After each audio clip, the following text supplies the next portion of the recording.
आदरणीय बंधुओं, माताओं व मेरी प्यारी बहनों, राधे राधे। आप सभी का हमारे YouTube चैनल जीवन की धारा पर बहुत बहुत स्वागत है। बंधुओं, आज हम इस वीडियो में कार्तिक मास महत्तम का 27वां अध्याय सुनेंगे, जिसे सुनने सुनाने से भगवान श्री हरि की कृपा से मनुष्य यम यातना नहीं भुगतता, वे मृत्यु उपरांत मुक्ति का अधिकारी बनता है। कथा महत्तम सुनने के बाद यदि आप हमारे चैनल पर नए हैं तो कृपया हमारे चैनल को सब्सक्राइब करें, बेल आइकन को प्रेस करें ताकि हमारी वीडियो की नोटिफिकेशन सबसे पहले आप तक पहुंचे। वीडियो को शेयर व लाइक भी जरूर करें और कमेंट बॉक्स में जय श्री हरि लिखें। बंधुओं, कल की कथा में हमने सुना दुष्ट बुद्धि धनेश्वर ब्राह्मण का कार्तिक स्नान करने वाले वैष्णवों का दर्शन पाकर उद्धार हो गया। और आइए आज की कथा में सुनते हैं यमराज की आज्ञा से प्रेत पति द्वारा मुक्त हुए धनेश्वर ब्राह्मण को नरकों के दर्शन करवाना। भगवान श्री कृष्ण कहते हैं, हे प्रिय, यूं कहकर देव ऋषि नारद जी चले गए। इसके बाद यम की आज्ञा का पालन करने वाला प्रेतराज धनेश्वर को संपूर्ण नरकों के पास ले गया और उनका अवलोकन कराता हुआ इस प्रकार कहने लगा। प्रेतराज ने कहा, हे धनेश्वर, महान भय देने वाले, इन घोर नरकों की ओर दृष्टि डालो। इनमें पापी पुरुष सदा यमराज के सेवकों द्वारा पकाए जाते हैं। यह जो भयानक नरक दिखाई देता है, इसका नाम तप्त बालुक है। इसमें ये पापाचारी जीव अपनी देह दग्ध होने के कारण क्रंदन कर रहे हैं। जो मनुष्य घर पर आए हुए अतिथियों का सत्कार नहीं करते, वे अपने पाप कर्म के कारण इस नरक में कष्ट भोगते हैं। जो मनुष्य गुरु, अग्नि, ब्राह्मण, गाय, वेद तथा क्षत्रिय राजाओं को लात मारते हैं, वे ही पापी यहाँ दृष्टिगोचर हो रहे हैं। यहाँ तपी हुई बालू पर चलने के कारण इनके पैर जल गए हैं। इस नरक के 6 भेद हैं। नाना प्रकार के पापों के कारण इसमें आना पड़ता है। इसी प्रकार यह दूसरा महान नरक अंधतामिस्त्र कहलाता है।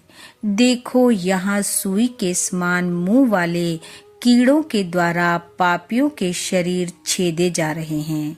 यह नरक भयानक मुख वाले अनेक प्रकार के कीटों से ठसाठस भरा हुआ है।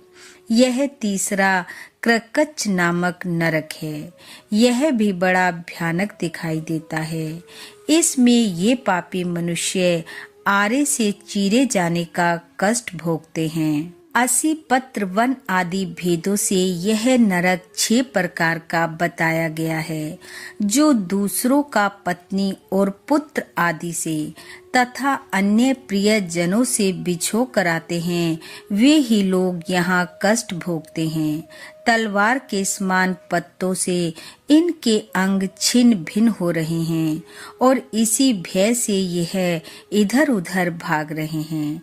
देखो, ये पापी कितने कष्ट भोगते हैं और किस प्रकार इधर उधर क्रंदन करते फिर रहे हैं। यह चौथा नरक तो और भी भयानक है। इसका नाम अर्गला है। देखो, यमराज के दूत नाना प्रकार के पाशों से बांधकर इन पापियों को मुदगर आदि से पीट रहे हैं और ये जोर जोर से चीख रहे हैं। जो साधु पुरुषों और ब्राह्मणों आदि को गला पकड़कर या किसी उपाय से कहीं आने जाने से रोकते हैं, वे पापी यमराज के सेवकों द्वारा यहाँ यातना में डाले जाते हैं। वध और भेदन आदि के द्वारा इस नरक के भी 6 भेद हैं। अब 5वें नरक पर दृष्टि डालो। इसका नाम कूट शाल्मली है। यहाँ जो ये सेमल आदि के वृक्ष खड़े हैं, ये सभी जलते हुए अंगारे के समान हैं। इसमें पापियों को यातना दी जाती है। पराई स्त्री और पराये धन का अपहरण करने वाले तथा दूसरों से द्रोह करने वाले पापी सदा ही यहाँ कष्ट भोगते हैं। यह छठा नरक और भी अद्भुत है। इसे रक्त पुय कहते हैं। इसमें रक्त और पीप भरा रहता है। इसकी ओर देखो तो सही, इसमें कितने ही पापी नीचे मुंह करके लटकाए गए हैं और भयानक कष्ट भोग रहे हैं। ये सब अभक्ष्य, भक्षण और निंदा करने वाले तथा चुगली करने वाले हैं। कोई डूब रहे हैं, कोई मारे जा रहे हैं। ये सब के सब डरावनी आवाज के साथ चीख रहे हैं। इस नरक के भी 6 भेद हैं। हे धनेश्वर, अब इधर दृष्टि डालो। यह भयंकर दिखाई देने वाला 7वां नरक कुंभी पाक है। यह तेल आदि द्रव्यों के भेद से 6 प्रकार का है। यमराज के दूत महापात के पुरुषों को इसी में डालकर उठते हैं और वे पापी इसमें अनेक हजार वर्षों तक डूबते उतरते रहते हैं। देखो, वे भयानक नरक सब मिलकर 42 हैं। बिना इच्छा के किया हुआ पाप सूखा कहलाता है और इच्छा पूर्वक किए हुए पाप को गीला कहा गया है। गीले और सूखे आदि भेदों से प्रत्येक नरक 2 प्रकार का है। इस प्रकार ये नरक पृथक पृथक 84 की संख्या में स्थित हैं। प्रकीर्ण, अपंक्तय, मालिनीकरण, जाति भ्रशंकर, उपपातक, अतिपातक और महापातक, ये 7 प्रकार के पातक माने गए हैं। इनके कारण पापी पुरुष उपर्युक्त 7 नरकों में यातना भोगते हैं। तुम्हें कार्तिक व्रत करने वाले पुरुषों का संसर्ग प्राप्त हो चुका था, इसलिए अधिक पुण्य राशि का संचय हो जाने से तुम्हें नरकों के कष्टों से छुटकारा मिल गया है।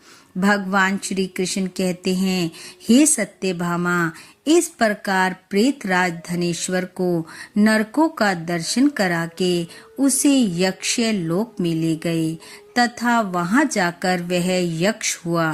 हे प्रिय, ऐसे प्रभाव वाला यह कार्तिक का व्रत भक्ति और मुक्ति को देने वाला है।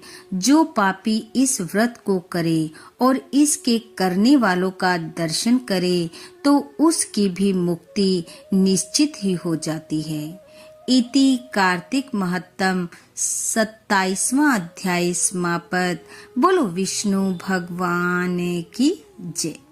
बंधु, भगवान श्री हरि की कृपा आप व आपके परिवार पर सदैव बनी रहे। आपका घर आंगन खुशियों से महकता रहे। इन्हीं शुभकामनाओं के साथ आप सबका बहुत बहुत धन्यवाद। राधे राधे।